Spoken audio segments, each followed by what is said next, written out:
Tá bom? Ah, de primeira! Uhul! Fala, Boa Léo, boa noite, noite. José. Tudo bem, querido? Tudo e você? Tudo bem, cara. A gente fica aqui em casa super nervoso, cara, que a gente não tá conseguindo botar duas pessoas na live, tem que desligar, voltar. Na hora que você pediu, eu falei, já vou colocar agora. Tem Que dado um bom que deu problema, né? certo. Deu certo. Pois é, cara, eu não sei se é porque eu mudei de São Paulo, né, José? Eu tô morando em Atibaia, no interior de São Paulo. E eu moro num condomínio e eu tenho internet rural, sabe? Então a minha internet, ela é boa quando ela quer, entendeu? Sei. Que bom que tá Que dando bom certo. que você, que bom que você está aqui, José. Eu estou super, super, super feliz de você estar aqui comigo. É, eu não gosto de fanatismo, mas eu gosto de demonstrar minha admiração pelas pessoas. E eu te conheci de uma forma muito espontânea, que foi no Twitter, vendo os seus Twitters de pensamento bayesiano, de medicina baseada em evidência. E foi aquele coisa assim, caraca, que frase boa, que texto bom, que texto inteligente, ao mesmo tempo fácil. E depois de umas 5, 6, eu falei, cara, eu vou seguir esse cara. Aí quis o destino, né? Que a gente acabasse dentro de um grupo de WhatsApp que nos colocaram lá dentro e depois a gente trocou umas ideias. Muito obrigado por você estar aqui, cara. Muito obrigado mesmo pelo seu tempo e por tudo que você tem feito, cara. Eu acho que você tem um papel fundamental aí no mundo aí da medicina e de todas as profissões de saúde, porque todo mundo vai aprender com você. Eu que agradeço, Léo. Obrigado por ter convidado. É uma honra estar aqui. Você é um grande exemplo para todo mundo, para mim também. Então, que bom que É. você me convidou, que eu vou estar aqui também. Legal. Ô, José, você podia se apresentar rapidamente sua formação básica? Não precisa destrinchar um currículo, não. Eu estou com tudo escrito aqui, mas eu estou preferindo que você mesmo se apresente para a galera aqui que me segue, que deve todo mundo te conhecer também. Tá bom. Eu sou médico, sou cardiologista. E minha formação foi aqui em São Paulo e uma parte dela em Portugal também. Depois com eletrofisiologia, que é a ritmologia, né? E Uhum, aí, eu sou autor de um livro de manual de ECG, porque é minha formação, minha eletrocardiografia e eletrofisiologia é forte, né? E depois, uhum, agora com a pandemia, surgiu a ideia de escrever um manual de MBE também, todos pela editora Sanar. uhum.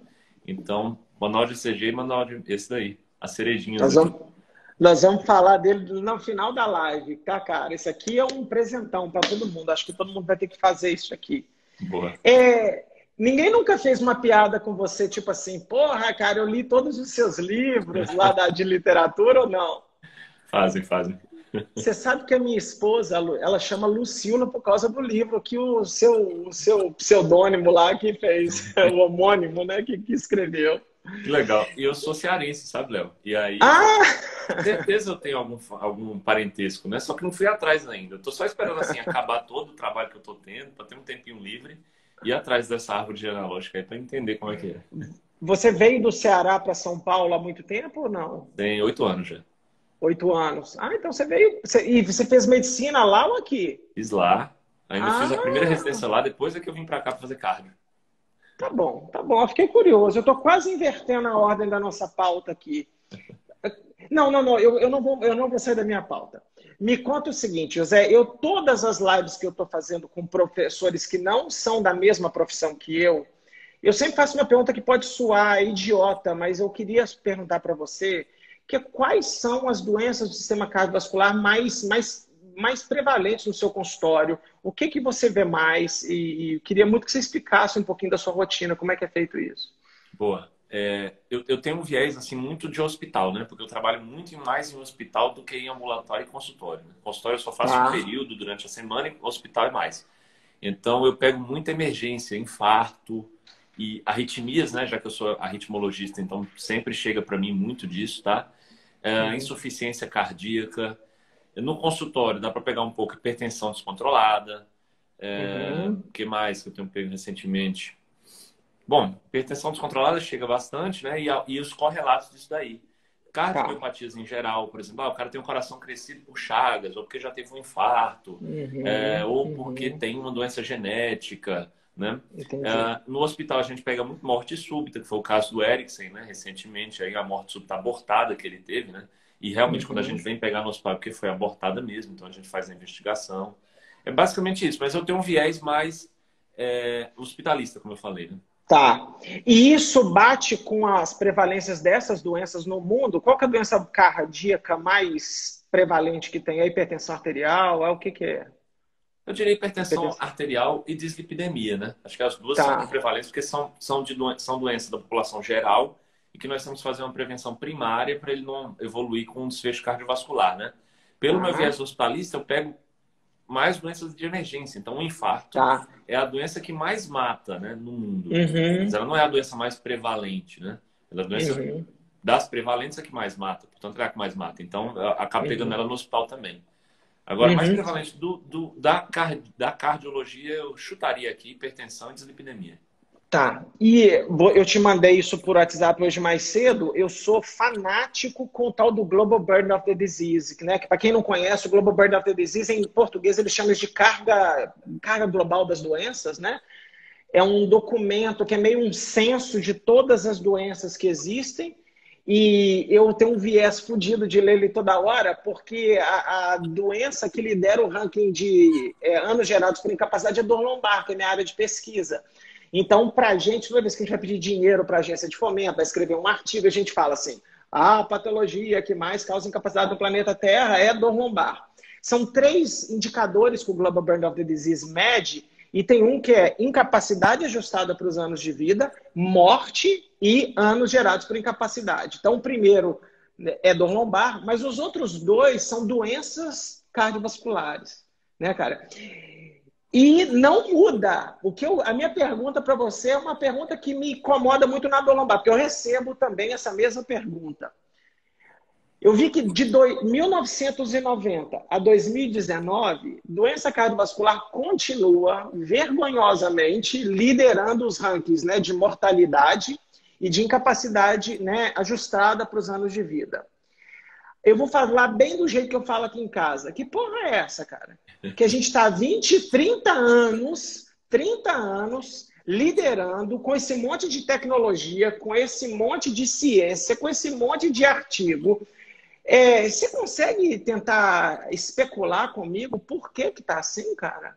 Eu acho que sim, Léo. Eu acho que eu consigo especular alguma coisa, porque eu também falo do mesmo, não do mesmíssimo gráfico, mas da mesma ideia, quando eu estou tentando explicar, inclusive, um pouco de humildade para a área da saúde em geral, né?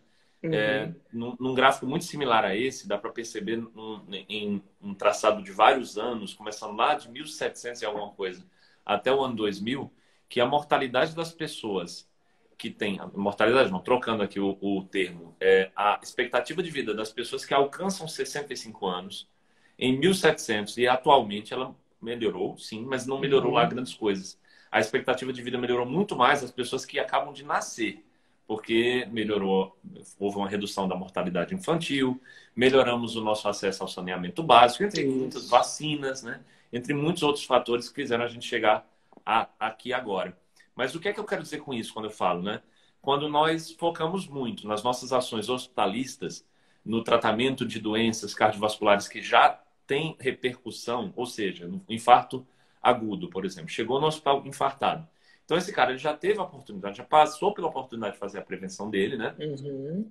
E porque ele não quis ou porque ele não foi contemplado pela redução de risco que os medicamentos atuais e que as estratégias de prevenção atuais trazem, né? Nenhuma delas traz e leva a 0% o risco.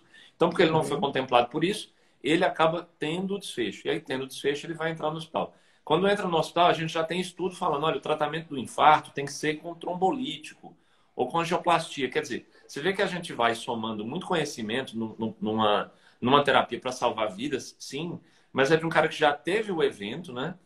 E você vai Uhum. reduzir, obviamente, o risco dele com essas terapias, mas você não reduz a zero e o risco dele já era previamente muito aumentado. Então, isso Uhum. acontece por várias vezes numa pessoa que já atingiu 65 anos, né? Ele tem um infarto aos 66, aos 67 ele tem um ataque isquêmico transitório, aos 70 outro evento, aos 76 ele faz uma pneumonia. E aí ele vai, né? E o conhecimento que nós temos aderido a cada uma dessas é bom, cresceu, subiu bastante, mas ainda não é suficiente para dizer, olha, eu consegui mesmo aumentar a expectativa de vida significativamente das pessoas que ultrapassaram os 65 anos de idade, não comparando aos anos de 1700, né? Uhum. Então, eu acho que Uhum. principalmente nesse século, a gente teve um avanço muito grande do século passado, né?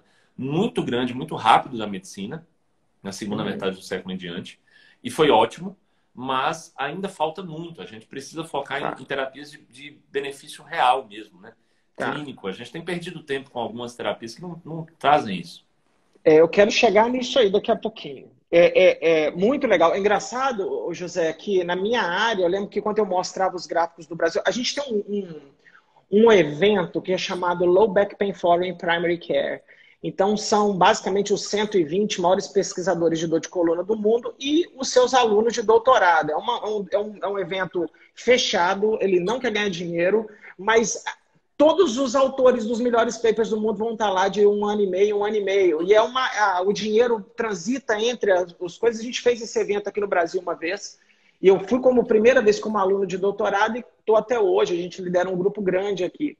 E foi engraçado, uma vez a Lucila, minha esposa, apresentou dados do Brasil. E os caras falam, caramba, vocês não estão preocupados com dor lombar? Aí a Lu mostra o Global Burden of the Disease e fala, amigo, há 30, 40 anos atrás a gente está preocupado com morte por diarreia, né, por doença infecciosa. E o Brasil, aí você vê tudo melhorando, né? Vacina, né, que é um tópico, né? O Brasil, o que a gente salvou de vida com vacina, com saneamento básico, né, com várias outras coisas, e infelizmente algumas coisas como acidente de trânsito, violência interpessoal, doença cardiovascular, e parece que quando a gente também está vivendo mais, outras doenças começam a surgir, né, as neoplasias e outros, né? Engraçado como é que esse fenômeno de viver mais ele não necessariamente está acompanhado com melhora da saúde das pessoas, né? E eu acho que a gente precisa começar a conversar mais sobre isso, que é muito legal aumentar a sobrevida das pessoas, mas ter uma vida mais plena, né, cara, mais justa. Acho que a gente tem que pensar muito nisso. Deixa eu te fazer uma pergunta aqui. No meu mundinho da dor lombar, é assim, ó. Todo ortopedista, fisioterapeuta que você encontrar, a maioria deles, cara, os caras falam que eles têm a manha de encontrar as causas de dor lombar e tudo, apesar da ciência falar que a gente só sabe 10%. Então, literalmente, cada 10 pacientes que entrar no consultório, você generoso, 10 a 15%, você vai identificar a causa primária da dor desse cara. Tá? O resto é o que a gente chama, aí a gente joga num pacote horroroso. Eu não gosto do rótulo, mas é o rótulo mais humilde, chamado de dor lombar não específica. A gente meio que sabe o que pode fazer para aliviar o sofrimento dessas pessoas, mas na verdade a gente não sabe causa. Causa é um negócio super difícil de entender, mas não sabendo a causa, estabelecer tratamento é muito difícil. Quanto na cardiologia vocês entendem de causalidade? Eu sou super curioso com essas coisas. A cardiologia é talvez a especialidade médica, você há de concordar comigo, que mais avançou em especialidades, né? Em evidências, perdão. Avançou muito. A gente tem estudos, acho que os grandes, maiores estudos em termos de força metodológica, exemplo, né, para os próximos que vêm, eles em geral são da cardiologia, né? A oncologia é muito forte também, mas a cardio, ela consistentemente, ela está lá, pelo menos no top 3 anual, então acho que, em geral, ela fica como a principal, né? E a gente já cresceu muito, como eu falei. Por exemplo, a mortalidade do infarto na década de 60 era 50%. Hoje nós estamos com a mortalidade em torno de 3,5% em grandes hospitais. Então, houve muita evolução. O que eu vou falar agora não quer dizer que nós não evoluímos em cardiologia, que é uma especialidade que não presta. Pelo contrário, eu adoro a minha especialidade, adoro trabalhar com um 3,5%, quando no passado era 50%. Mas eu quero que ela chegue a 1%, quero que chegue a meio. Por isso as minhas críticas, né? Então ainda há espaço para melhora, tá? O diagnóstico de doenças cardiológicas, ele varia muito com relação aos exames deles, né? E aí nós temos um exame, como qualquer doença, mas nós temos um exame na cardiologia que, assim, é um caos esse exame na avaliação, quando é feito tanto por cardiologistas menos experientes, como por cardiologistas que não conhecem bem o raciocínio probabilístico, como também por não especialistas, que é a troponina, Léo. A troponina é um exame que, quando o paciente chega ao hospital e ele tem um eletrocardiograma que não detecta um infarto, a troponina ela consegue detectar um infarto e dar esse diagnóstico. Aí tem um diagnóstico específico que é dado exclusivamente pelo valor da troponina, que é chamado de infarto sem supra de ST. E aí tem um fenômeno com a troponina que eu acho que ele é talvez exclusivo da troponina. Eu não conheço um outro exemplo em que se aplique isso, que é o seguinte: um exame, para poder você avaliar a acurácia dele, sensibilidade, especificidade, você tem que comparar com um padrão ouro, né? Uhum. E o padrão ouro da troponina é o diagnóstico de infarto sem supra, que é dado pela Uhum. troponina. Então, ela entra aqui num espiral em que Uhum. ela autoalimenta a sua acurácia para que cresça sempre mais. Então, Uhum. a troponina é dita hoje como ultrassensível. Muitas pessoas consideram que há mais de 99,9% de sensibilidade. E a especificidade, em alguns estudos, chega a 80% disso Uau. tudo. Mas isso por conta dessa autoalimentação. Aham. Na nossa vida prática, nós já vimos muitos casos, todo mundo tem exemplo, né? De casos em que o paciente, mesmo com esse 99,9% de sensibilidade, estava lá com a troponina não reagente, Hum. negativa, baixa, e estava com a coronária ocluída, estava sofrendo um infarto, né? Então, a Uhum. suspeita é que na vida real a sensibilidade da troponina ainda não chegou a esse ponto que pensa-se que chegou, né? E a Uhum. especificidade é muito mais baixa do que esses 80%, sei lá, gira em torno de Entendi. 40%. Né? Um Uhum. exame com especificidade de 40% ele tem que ser avaliado com muito cuidado, porque se Isso. todo mundo que você avaliar com esse diagnóstico só pela especificidade, você já erraria 60%. Se você coloca Uhum. o probabilístico no meio, então você chega a errar, exemplos que eu já dei nas minhas redes sociais, chega a errar em 90%, mais de 90% dos Entendi. casos. E as pessoas Uhum. não levam isso em consideração. Então, o diagnóstico ainda está caminhando, engatinhando na tentativa de melhora. E no relação específico à troponina, eu não vejo uma vontade de melhorar, porque não se percebe o mal que ela está fazendo ainda, entendeu? Pode ser, quem sabe, Entendi. alguns anos na frente. Tem muito overdiagnosis em cardiologia, assim, procedimento que não devia acontecer porque o diagnóstico, porque faz exame demais e tudo. Sei lá, eu estou aqui 45 anos, não tem histórico, estou bonzão. Eu devo ir num cardiologista para ver como é que está a minha vida, sendo que eu estou com zero de risco e tudo. Como é que é isso? Aí conta aí para mim. Boa. Eu ia falar um exemplo da troponina já para continuar, e aí você me deu mais uma ideia. Então, vou falar dois, tá? Vou levar um Tá. tempinho aqui. Vamos lá. A troponina já é um bom exemplo de um exame que pode dar muito overdiagnosis, né? Tá. Porque esse paciente ele vai ter esse diagnóstico, né, de um infarto sem supra. Coincidentemente, casualmente, ele tem uma lesão na coronária. São dois eventos que as pessoas não entendem que são individuais, tá? Uma pessoa Uhum. pode não ter isquemia e ter a lesão na coronária. E a pessoa pode Uhum. ter a lesão na coronária e essa lesão causar isquemia. Então, Uhum. sem isquemia, ela tem uma lesão na coronária. Essa lesão ela não precisa ser tratada. Ela não deve ser Uhum. tratada, Léo. Melhor ainda. Uhum. Porque tratada, aí você vai dar ao paciente um risco de ter um problema com o stent dele. Era um risco que ele Uhum. não tinha antes, porque ele não tinha nenhum stent. Agora Uhum. ele tem, tá? Então a troponina vem falso positiva, ou mesmo até positiva, às vezes, para realmente definir overdiagnose, tá? E esse paciente vai receber esse diagnóstico e vai colocar o stent, certo? O que vai Tá. acontecer depois? O viés da ignorância, o feedback sanction bias, né, que é quando você se proíbe de receber o feedback, vai atuar aí. Porque depois disso, depois de colocado no stent, não há nenhuma coisa que o paciente conte, ou nenhum exame que ele faça, nada que ele sinta, nada para revisar no prontuário, não há nada que faça o médico revisar o diagnóstico nunca mais. Esse Nunca paciente mais. para sempre vai ter o diagnóstico de ter tido um infarto sem supra, que é um tipo de Uhum. infarto que não é aquele do cateterismo de urgência, mas é um que faz cateterismo ainda do mesmo internação, tá?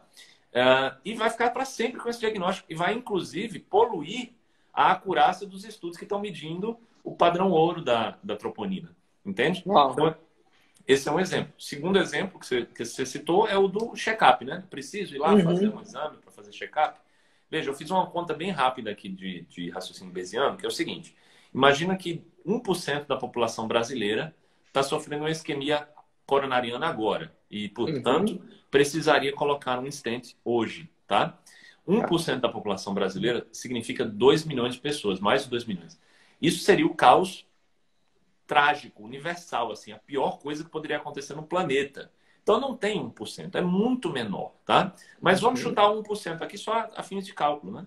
Você vai jogar esse 1% na fórmula, no teorema de Bayes, que é o pensamento bayesiano, e aí você consegue encontrar que a taxa de falso positivo desse tal check-up cardiológico chega a mais de 90%. Se você Putz, parte de 1% de probabilidade pré-teste, partindo de 1, que eu já exagerei, é mais de 90%. Se eu diminuir, eu vou para 95%, 96% de resultado falso entendi. positivo. Então, é uma coisa que acontece. O exame, quando ele é bem feito, ele não é de se jogar fora, não, tá? Já Uhum. teve colega que veio falar comigo, olha, Mas você não sabe que no teste ergométrico a gente também avalia tal parâmetro e tal outro? Claro que eu sei. Eu estou aqui falando só sobre a pesquisa de isquemia miocárdica para fazer o check-up cardiológico, ver se tem isquemia. Afinal de contas, se Perfeito. você já fez algum dia na vida, Léo, você vai ler lá que no laudo, a parte que está em negrito no laudo é presença ou ausência de isquemia. Então é a coisa mais importante Uhum, que as pessoas avaliam, né? uhum. E essa que é a mais importante, infelizmente, ela é muito, muito falha. Uau, cara. Então, assim, eu já uma vez eu postei uma Cochrane Review de check-up, né? No Brasil a gente chama de check-up, né? De falar de early diagnosis para prevenir morte, né? E não achou nada. Cara, só foi pior do que os posts de cloroquina e vermectina, entendeu? Porque é incrível como as pessoas acreditam em check-up.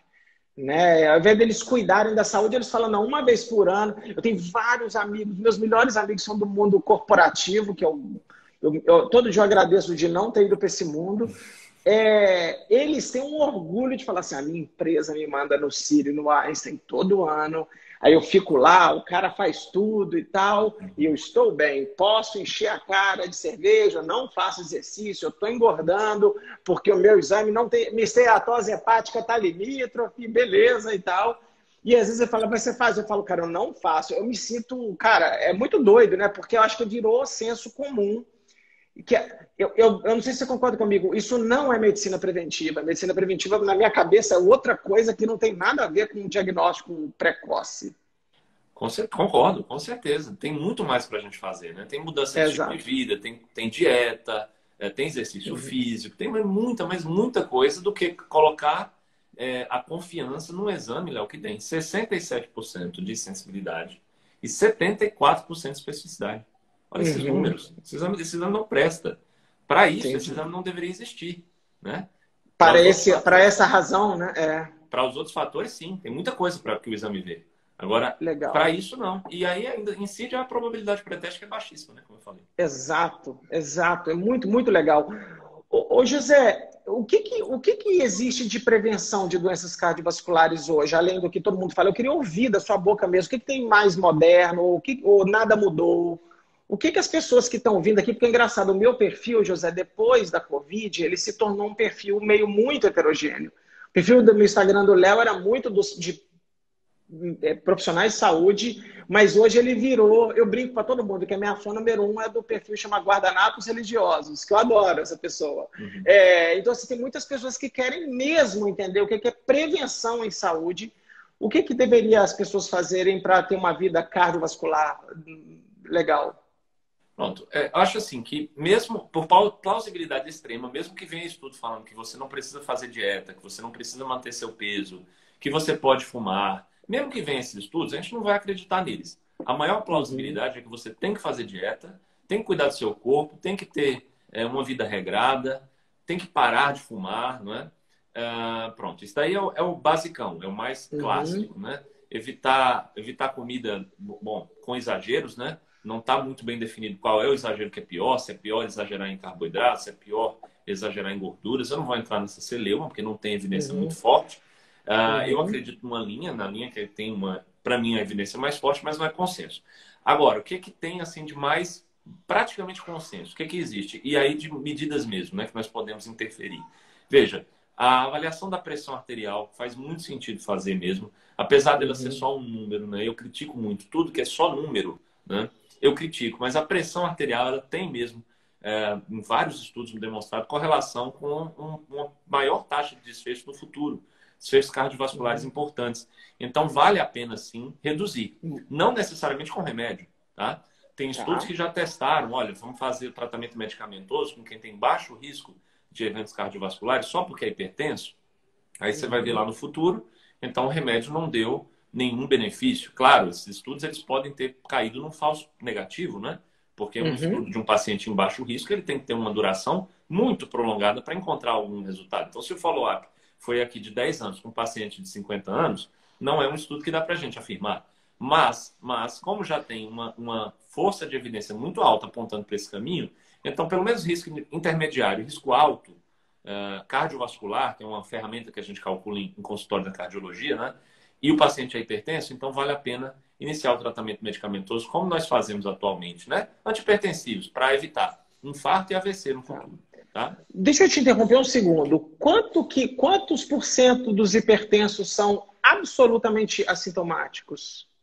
Porque eu fiquei A- curioso agora. Absolutamente, Léo. A hipertensão é uma doença silenciosa. Então, É. a não ser quando o paciente tem uma hipertensão secundária por alguma razão, e essa razão causa sintomas, eu vou citar um exemplo, o feocromocitoma. Feocromocitoma é um tumor de células na nossa suprarrenal. E ele causa, por causa desse tumor, ele causa taquicardia, causa dor de cabeça, causa Uhum, paroxismos da pressão arterial muito elevada. Tipo, ele mede agora, está 19 por 12. Aí daqui a meia hora uhum. ele mede de novo, fez nada. Daqui a meia hora ele mede de novo, está 12 por 8 e depois está 19 por 12. Isso é paroxismos. Então isso está secundário ao feocromocitoma, né? A hipertensão em si, aquela que é a classicona, a da grande maioria das Uhum. pessoas, que é a hipertensão essencial, ela veio porque veio, ela veio porque nós demos uma carga muito grande de sal desde a nossa infância até a nossa idade adulta, né? Muita comida processada, aí ela vem, aparece. Essa daí, ela é assintomática, tá? Até que aquelas Uau. pessoas pensam que, olha, tenho dor na nuca, aí mexe minha pressão está elevada, tá? Ele é uma pessoa hipertensa, a pressão dele está Uhum. sempre elevada, ou até não está, mas agora, porque ele está com dor, é que aumenta a PA, né? Então não Tá. há É. temporalidade nessa afirmação aí de que estou com dor na Uhum. nuca porque minha pressão está alta. A maioria dos hipertensos é totalmente assintomática. Tá, tá. E tem tratamento para isso, isso é ótimo. Além disso, tem mais alguma coisa, além de corrigir o estilo de vida, tratamentos para corrigir a hipertensão? Bem clássico, dislipidemia, né? Que é também um tema Tá. assim, é, que tem alguma controvérsia. Essa alguma controvérsia que tem, ela infelizmente foi poluída por alguns negacionistas, algumas pessoas que não estão muito interessadas em medicina baseada em evidência, sim com o bolso deles. Mas há uma controvérsia que é justa ainda para definir se tratamento com profilaxia primária, também para pacientes de baixo risco, vale a pena. Usar Tá, estatina da vida, tipo tá. atorvastatina e tal. Agora, o que tem comprovação mesmo? Pacientes já tipo, no risco intermediário para mais elevado, risco cardiovascular, e principalmente quem já teve infarto, essas pessoas se beneficiam muito, muito do Entendi. tratamento de estatina e também tem muita consistência nesse resultado. Então é bacana, porque nós sentimos que a gente está, de fato, tomando uma ação intervencionista, mas é uma ação que faz sentido. Então No é bom paciente isso. correto. Esse subgrupo está definido. Um hipertenso dentro desse subgrupo, os ensaios clínicos conseguem detectar que eles alteram. Sim, E sim. nem tanto quanto o cara de baixo risco. Exato. Nos de Que baixo risco, os legal. resultados ainda são inconsistentes, né? Nos de Eu morro intermediário de para alto, inveja. Eu morro de inveja de vocês, que dor lombar a gente tenta achar subgrupo, é o mundo nosso. E aí eu sempre falo, cara, se o ensaio clínico der negativo, cara, a chance de achar uma interação ali de um subgrupo vai ser muito pequena. E quando a gente acha, o efeito é pequeno. Então, assim, eu demorei demorei uns 2 anos para entender a fórmula toda, porque eu ouvi uns caras muito inteligentes falando isso para mim. Falei, não, enquanto não tem interação aqui, não vai ter outra lá no subgrupo, né? Eu sou meio burro para isso. Depois, de repente, parece assim que tirou um algodão. Acho que eu não queria entender a fórmula. E eu fico morrendo de inveja que na área de vocês conseguem detectar. Também os estudos são grandes, né? Sei lá. Eu acho que vocês conseguem fazer isso muito melhor do que a gente. Legal. Não tem muito milagre, não, né? Tem mais alguma coisa de prevenção? A gente pode seguir. bom, de prevenção medicamentosa, profilaxia primária mesmo é isso, né? Tem prevenção, por exemplo, de morte súbita, com CDI e tal, também resultados consistentes, mas aí a gente já parte para um terreno muito avançado, já foge um pouquinho da cardiologia básica, né? Tá. Ô, José, e os pacientes têm muita resistência a tratamento não farmacológico, né, cara? Não Tem. tem? A gente está vendo a Covid agora, né? Assim, porque é muito bom tomar um comprimido, né, cara? Eu tomo esse troço aqui e o meu risco cai em tanto, né? Como eu sou do mundo não farmacológico, a gente percebe a resistência que os pacientes têm. Né? O Pedro Alau, que é um dos maiores epidemiologistas do Brasil, ele é professor de educação física. Você assiste uma aula dele sobre, né, o benefício da atividade física e quantas vidas são perdidas por inatividade física. Essa aula tinha que estar na TV todo dia para as pessoas verem, né? O ambiente nas grandes cidades brasileiras, ele é hostil contra a atividade física, né? É poluído, tem violência e tal. Eu estou morando agora num condomínio, cara. Como você tem espaço, como é que você movimenta mais, né, cara? Só de haver espaço para se deslocar para as coisas. Não, eu vou pegar a correspondência, eu vou a pé, vai. eu vou andar com o cachorro e tal. E aí você vai vendo o número de passos, isso acumulado no passar dos anos é absurdo, né? Mas é muito louco isso, como é que a gente... Eu acho que a gente... O ser humano não está preparado para intervenções não farmacológicas, porque a intervenção farmacológica é simples, né, cara? E, infelizmente, ela não resolve todos os problemas que a gente tem.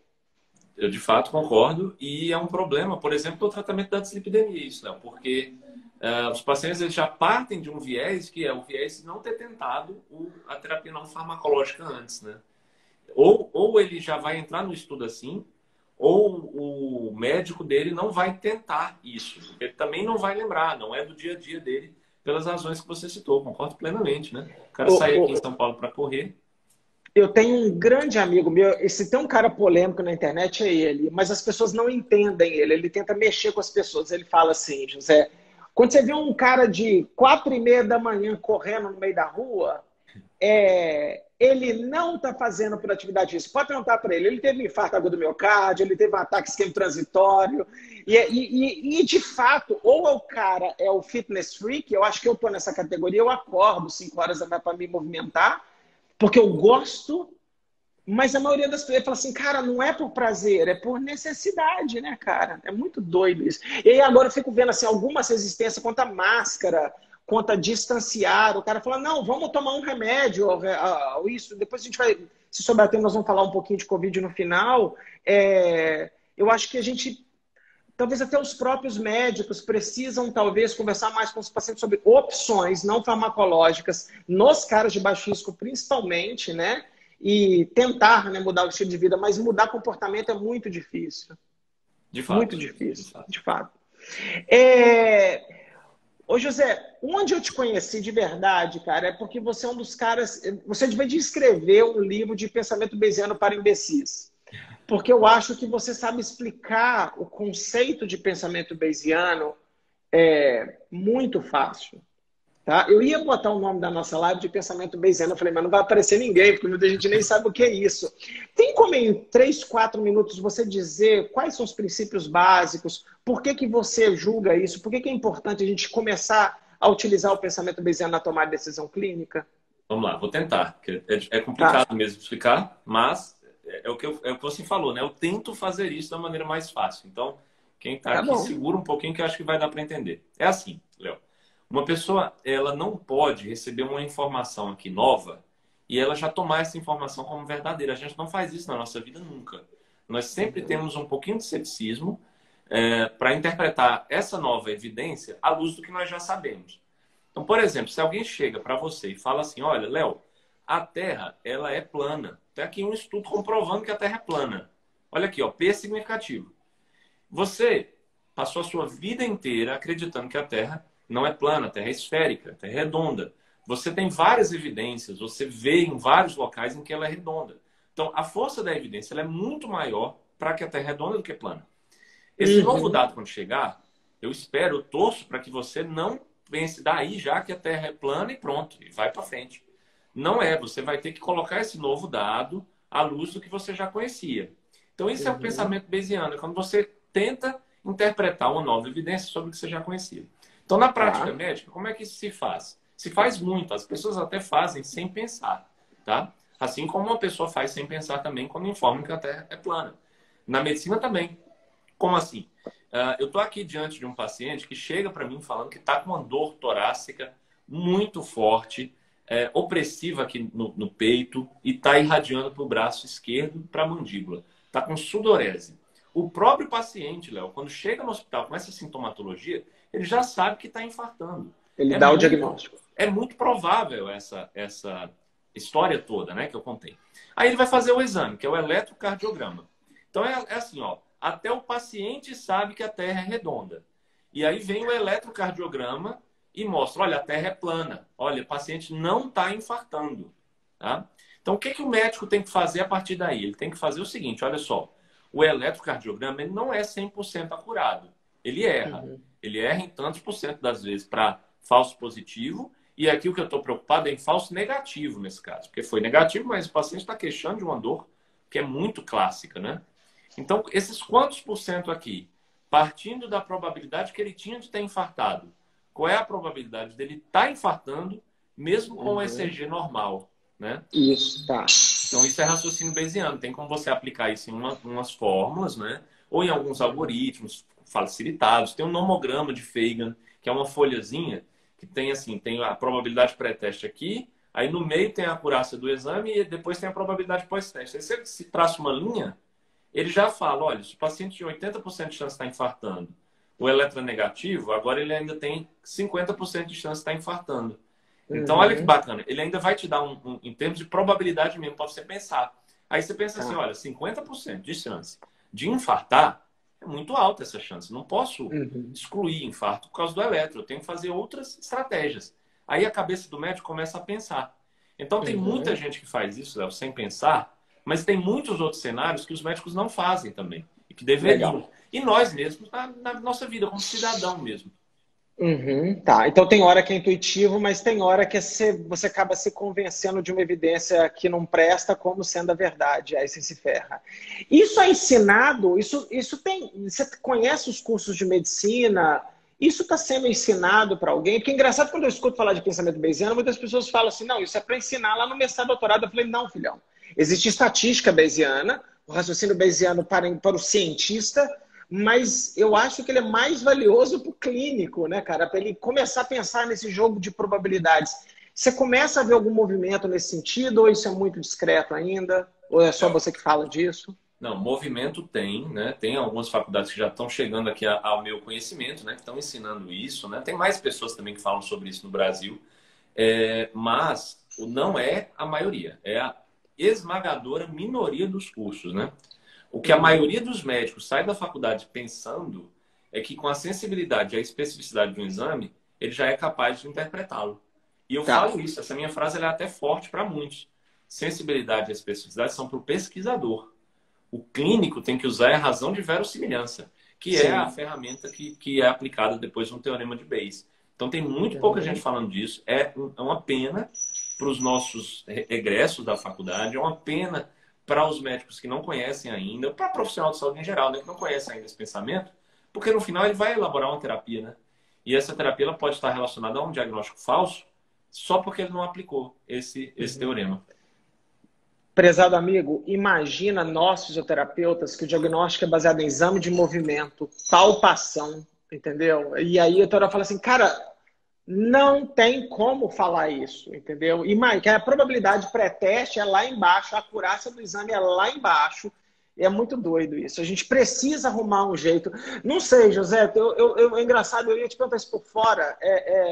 Será que a gente não pode um dia... Fico imaginando, assim, em termos de formação médica mesmo, né? Eu dou curso de prática baseada em evidência há muitos anos. O que começou a acontecer agora comigo, que eu acho maravilhoso, é que eu estou criando um mercado que vai acabar com o meu curso, porque vários alunos se tornam professores de prática baseada em evidência dentro dos cursos de graduação, e agora não é só na fisioterapia, o que é muito legal, e que isso vai começar a ser ensinado para o moleque lá no início. Né? Eu estou fazendo uma série de lives sobre medicina baseada em evidência e prática baseada em evidência, né? Porque eu não tenho só médico aqui. O seu nome foi esmagadoramente listado como as pessoas que eles queriam ver. E eu lembro quando eu fui começar meu doutorado na Austrália, eu queria melhorar minha audição, meu inglês do listening mesmo, do dia a dia, do sotaque australiano e tudo. E o cara falou assim, meu orientador falou assim, vá assistir o professor Rob Herbert dando a Evidence-Based Practice, lá no primeiro período de fisioterapia. Fiquei pensando nisso, entendeu? E o cara fala baixo, o cara tem um puta sotaque australiano, ele não é nem um pouco, ele não é aquele grande professor didático. E eu saí dali e falei assim, uau, cara, dá para ensinar esse negócio lá no início.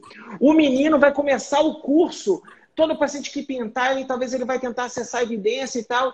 E como no Brasil existe resistência a isso? E quando a gente dá esses cursos, eu fico imaginando agora de pensamento bayesiano, alguma coisa assim. Talvez tenha que mudar o nome, né? Porque o nome não é nem um pouco sexy, né?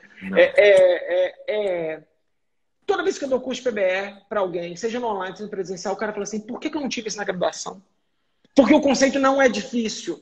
É lógico que ele tem a sua própria complexidade, ensinar desenho de estudo, ensinar interpretação de intervalo de confiança, mas na hora que você joga no pacote todo, qualquer cara com 2 neurônios bem alimentados, ele vai entender o conceito.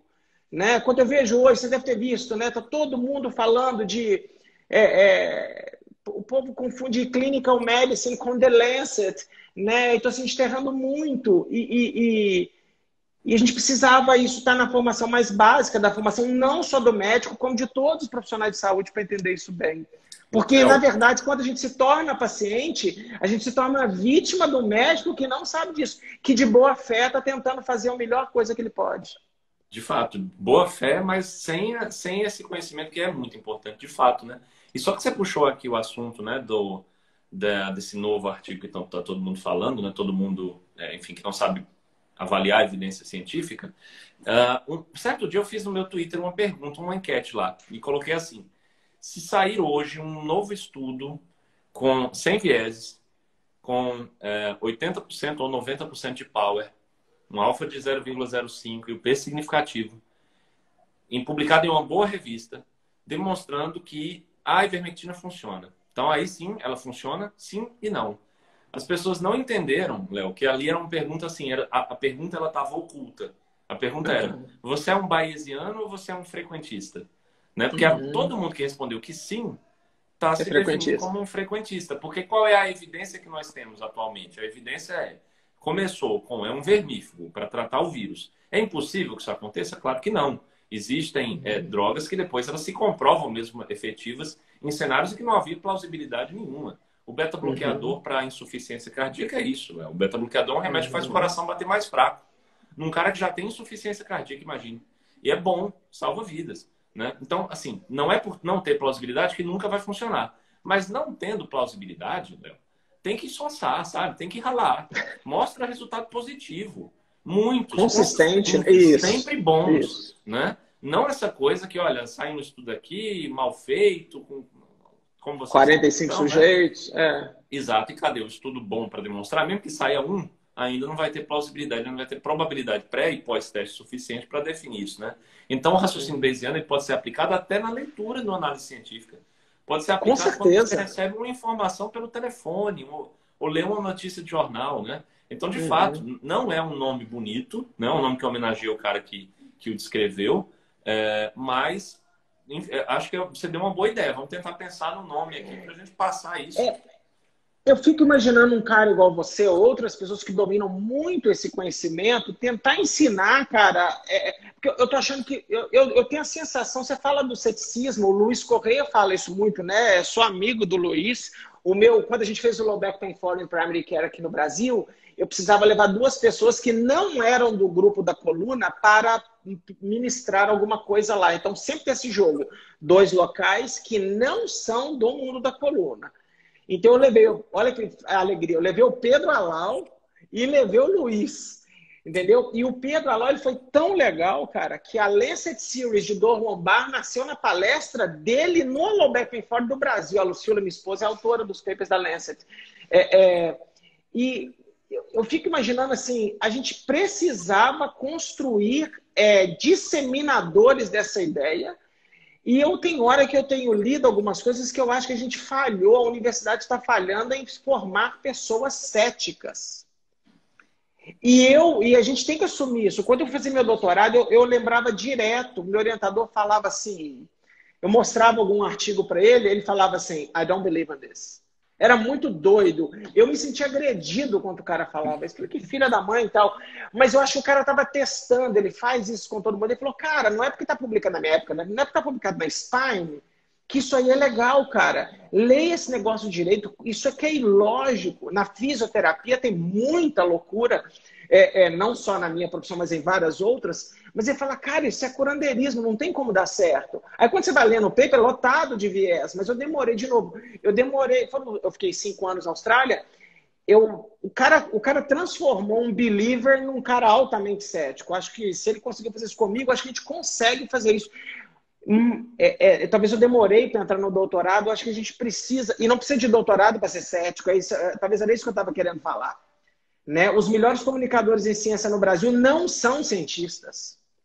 Né? Eu estou quase me identificando que eu sou quase um dos poucos que fazem pesquisa. O Pedro faz, mas a maioria das pessoas não faz. Sim, o José Neto, né, nosso amigo da saúde baseada em evidências, ele fala isso, ele tem uma analogia muito boa com relação a isso, né? Existem os produtores de vinho e existem os apreciadores de vinho.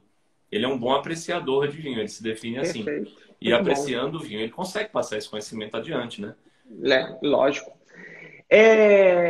Por que que... E você já falou, eu conheço você. Por que que é mais fácil falar de mecanismo do que falar de probabilidade? Léo, o paciente, as pessoas, elas adoram o mecanismo. Elas são encantadas com aquele canto da sereia do mecanicismo, né? Quer dizer assim, olha, a Covid, ela está causando mais trombos. Esse remédio aqui, ele afina o sangue. Então, esse remédio é bom para a Covid. Olha a sequência de pensamento lógico, racional, de quem acha que a medicina está toda descoberta, que nós já sabemos tudo sobre todos os tratamentos, tudo, né? E é um pensamento que é difamado, não, ele é divulgado sempre em consultórios. O médico que divulga assim, ele é um médico que tem mais chance de receber o paciente de volta no consultório dele. Então isso já cria um viés, né? Você deve concordar comigo, deve ser assim também na fisioterapia. Claro, né? claro que é. Aquele cara que oferece aquele tratamento milagroso, aquele tratamento que, olha, vai funcionar, vai dar certo, volta aqui na próxima consulta para me contar. Ele não demonstra a incerteza no que ele está fazendo, esse cara com certeza tem uma maior chance de receber esse paciente de volta. E assim, mares e mares de pacientes foram acostumados dessa maneira, com essa linguagem, né? As pessoas, elas... O paciente espera, né? O paciente espera a lógica mecanicista da coisa e o médico dá de volta, né? Isso, exato. Como se fosse lógico, assim, né? Olha, um exemplo de lógica que eu sempre cito é o exemplo de um antiarrítmico chamado flecainida, que fazia total sentido. Quando você lia assim, olha, uma pessoa quando tem um infarto, ela morre subitamente porque ela tem extrasístoles. Esse remédio acaba com as extrasístoles. Então, logo, esse remédio é muito bom, né? As pessoas tinham medo de colocar isso até em estudo científico, viu? Os médicos não queriam selecionar pacientes para o estudo. E quando foi feito... Porque era óbvio, né? Quando fez o estudo, esse estudo mostrou que a flecainida estava aumentando a probabilidade de morrer, né? Então, ele foi até tirado, né, dessa indicação para esse fim. Então, assim, o mecanismo ele é muito facilmente aderido pelo paciente, porque ele entende, finalmente tem uma coisa lógica na cabeça dele. Só que a saúde, nosso corpo humano, ele não é lógico, ele não obedece a essas leis, porque nós não conhecemos tudo ainda. Quem sabe daqui a uns 300 anos, 500... Quando a gente souber exatamente todas as reações fisiológicas, farmacológicas, enzimáticas, aí vai fazer sentido, Léo. Aí eu vou dizer assim, olha, tem essa extracístole aqui, só que essa extracístole começou por causa do canal do cálcio. A quantidade de informações que você tem que ter para fechar um elo de causalidade em medicina é muito maior do que cabe numa frase, do que cabe num parágrafo, do que um médico consegue explicar para um paciente em uma consulta, entendeu? Então é muito difícil informar isso aos pacientes. A medicina baseada em evidências, o pensamento probabilístico, ele tenta fugir disso enquanto nós não conhecemos tudo, né? Claro. Enquanto nós não conhecemos tudo, então vamos fazer teste com pacientes para ver coisas que nosso olho consegue ver. O que é que nosso olho consegue ver? Nosso olho consegue ver se o paciente está tendo maior chance de morrer ou menor chance de morrer. Isso a gente consegue. Agora, você está mexendo lá na enzima tal, da célula tal. Isso é muito mais difícil, muito mais complexo. E do lado daquela enzima tem uma outra atuando que a gente não sabe, só vai descobrir daqui a 200 anos. Né? Então... Nossa, cara, é muito difícil. Eu não sei se você já leu esse livro. Você já leu The Book of Why? Você conhece esse livro? Conheço o livro, mas não li ainda. Eu já li ele algumas vezes, algumas partes, mas agora eu me sinto maduro para ler. E eu vou ler esse livro porque é um dos grandes livros de causalidade que falam, né, sobre esses fenômenos complexos que a gente acha que sabe. E um dia desses, sem querer, eu dei uma sorte de ter algumas horas livres. Eu fui ver um documentário do Bill Gates. E ele, né, ele doa muito dinheiro para a filantropia para tentar salvar a vida das pessoas. E aí ele citou o livro, né? E eu falei, caraca, eu preciso ler esse livro de novo, porque eu acho que é impressionante como é que o nosso cérebro é capaz de criar conexões que não são reais, né? Ela não é univariada, e mesmo se ela for multivariada, é uma coisa que me frustra demais, José, no meu mundo em que eu vivo, é que a gente roda um disputa modelo multivariado animal, e aí fala assim, ele explica 30% da variabilidade. E a gente fica felizão. Quem está perguntando é The Book of Why. Why é por quê. Então, na minha área, aí de novo, eu não sei da sua, os nossos modelos sensacionais, eles explicam 30%, 28%, e a gente se dá por muito feliz. Fala, caraca, eu conheço, eu já entendo 30% do fenômeno, 70% é variabilidade não explicada, cara. É muito doido, né, cara? Exato. E mais Muito uma razão louco. para você aderir a essa linguagem da incerteza, né? Que tem que ter um Legal. nível de maturidade elevado, né? Para você entender Tem. que esse médico ele está atuando agora com você, esse profissional de saúde, né? Ele está atuando com você, na verdade, agora de mãos dadas, como um parceiro. Ele não está num pedestal na tua frente para vomitar informação e para te prometer coisa que não vai acontecer. Ele é um parceiro, ele é um cara que está contigo nessa jornada, está segurando tua mão, fala, olha, eu não sei ainda o que está acontecendo, mas eu vou descobrir, eu vou te ajudar, a gente vai junto, né? Então, imagina como seria benéfico mesmo se essa linguagem... Não é clichê isso não, tá? Não estou falando isso para parecer. Claro. É simplesmente que eu acho que é um modelo muito mais saudável do que o que nós temos hoje. Legal. Bom, sobrou 10 minutinhos. Onde é que o planeta está errando feio nesse mundo da Covid, José, na sua opinião? Desde o começo, Léo, a gente tem acreditado em coisas pouco plausíveis, né? O mundo todo. Tá. Então, olha só. Sim, eu estou falando o mundo todo. Tem exemplo que é no mundo no mundo inteiro, que você pensa assim, mas por que as pessoas estão fazendo isso? Que sentido faz?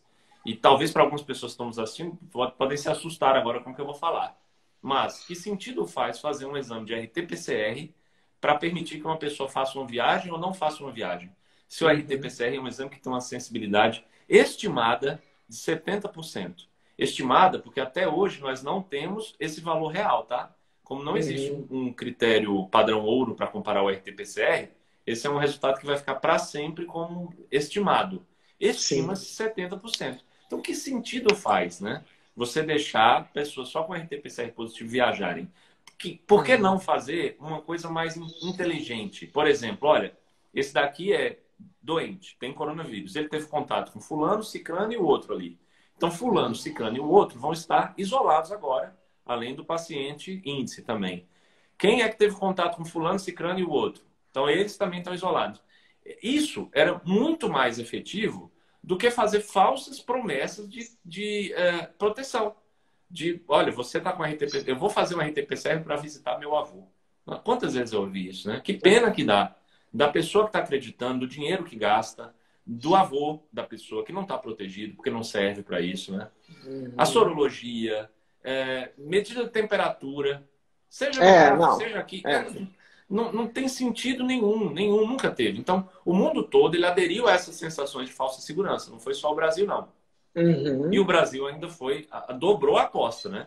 Porque ele ainda teve, além dessas falsas sensações de segurança, ele ainda dobrou a aposta para uma falsa sensação de estar sendo tratado, né? Sem estar sendo. Então, errando aí. E medicamentos de prevenção também, né?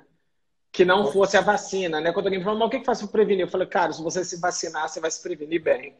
Né? Cara, é muito louco.